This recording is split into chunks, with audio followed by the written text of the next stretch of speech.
And finally, it's a $2 billion industry that's projected to grow at a whopping 9% per year. And yet, Indian films that reach an international audience in London have so far been formula, big-budget, escapist films. But with the launch of the London Indian Film Festival, smaller-budget, realistic Indian films hope to reach an international audience.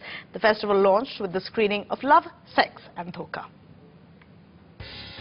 It's almost become a norm that a big-name, big-budget film will have a glitzy international release in London, whether it was Kites or Ravan recently.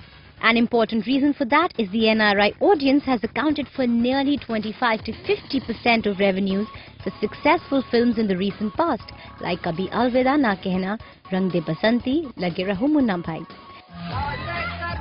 The important new wave in mainstream Indian filmmaking, whose subjects are sex and relationships, communal and caste friction, consumerism, almost never touch the big screen in the UK, giving the impression that the Indian film industry is still obsessed with escapist productions featuring glamorous stars, glitzy costumes and song and dance routines that almost always have a happy ending. I think one of our big challenges here in the UK is that everybody thinks that Indian cinema is Bollywood. And what we want to do is to break that down by showing that there's many different types of cinema coming from India. The Tamil cinema from the south, which is huge and bigger than Bollywood, obviously. This is what the newspaper The Independent had to say about this significant step.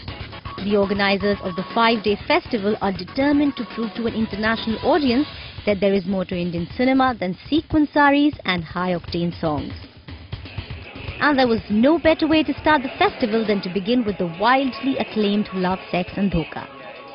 A large portion of the diaspora audience in the UK is not even aware that these kind of films are happening.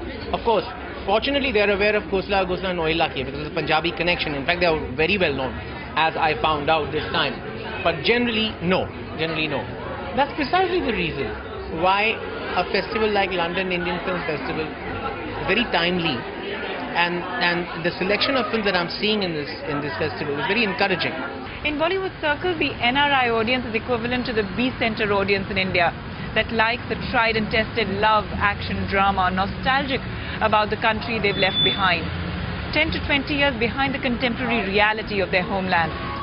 The Indian film industry is changing, and this festival will help showcase that to an international audience. In London with Swati Maheshwari, Radhika Vasti for NDTV.